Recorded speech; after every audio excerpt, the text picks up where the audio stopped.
Welcome to my channel. It's called Lunasa. What if you're struggling with manifesting? What if you can't manifest the house, the six figures, the man, the woman, the mansion, the travel? I would tell you to breathe, exhale. Let's reevaluate what's really important.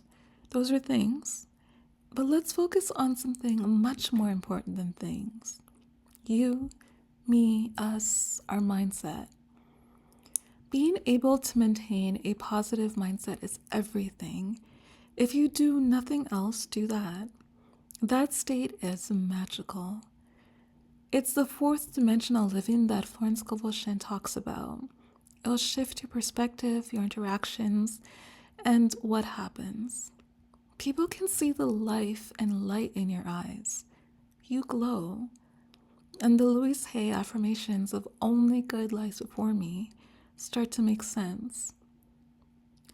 In this case, though, the spiritual laws are there, but they're open-ended. There's no telling them what you actually want to see in regards to the specific things.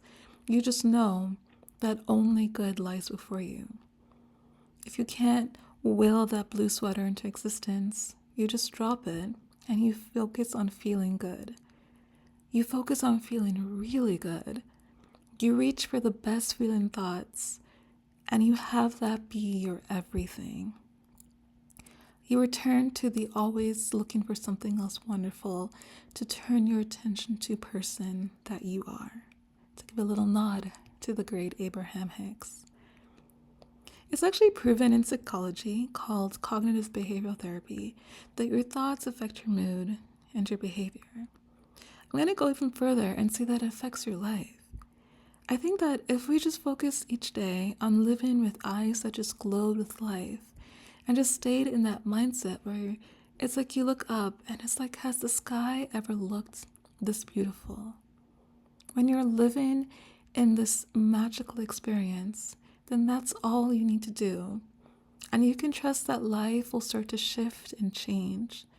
People can sense the different energy about you. You look different. You act different. You glow. And you perceive things differently too. And things will recalibrate, but it's open-ended, so you allow life, you allow God to bring things and change what's around you. You just know that only good lies before you, so you trust it. You trust that all is well. You trust that all will be well. Once you have this God mind, things just flow. Seek first the kingdom of God, and all these things will be added onto you. A part of the game of life is that we fail sometimes. We lose by a point or two. Things, it is what it is. It's not about getting things perfectly all the time and accumulating the fanciest of things.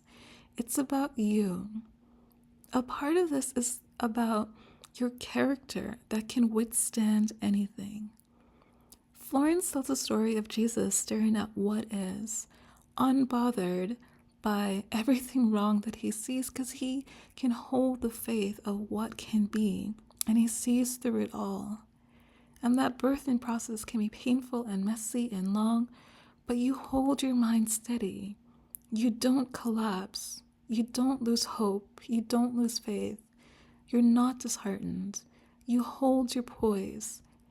Even if everything falls apart, even if everything goes wrong, you keep your composure and you keep your poise. I'm also reading Stoic philosophers, and sometimes I want to make a video on their ideas, but I don't know.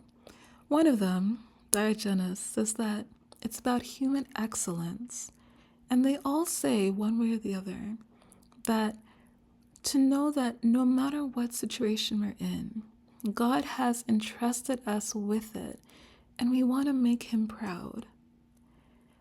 I like to think that at death, when I have that one brief moment of physicality left, I get to turn to the world with hands over my heart and tears in my eyes and say thank you. We've enjoyed this more than words can express. A lot of us are aiming for good riddance, I'm gone, deuces, and run away. I don't know. Like, what if we all stopped aiming for palaces and fancy things and start going for a life well lived? It's about our character. And in terms of life, come what may. In life, sometimes we'll laugh, sometimes we'll cry, sometimes we'll have it all, sometimes we'll have nothing. It's a cycle that ebbs and flows, and we're to have immense graciousness, some profound sense of humor, and a confidence built on a rock that knows that we will be okay.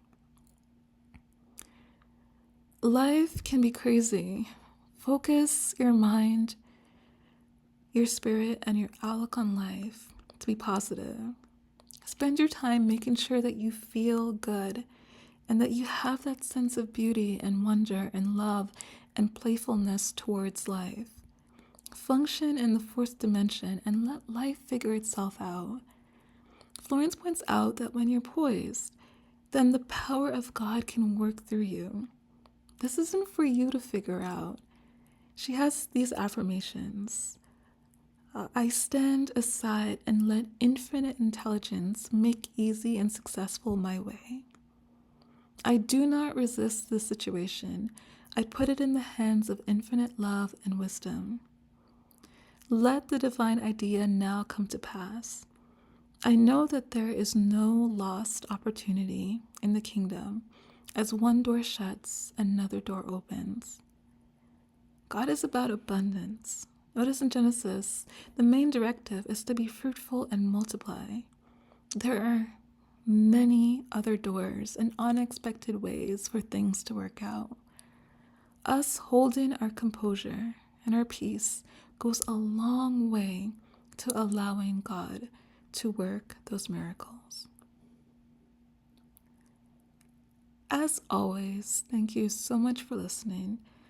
I'll leave 2 videos on the screen that I think you'll enjoy, and I'll see you next time.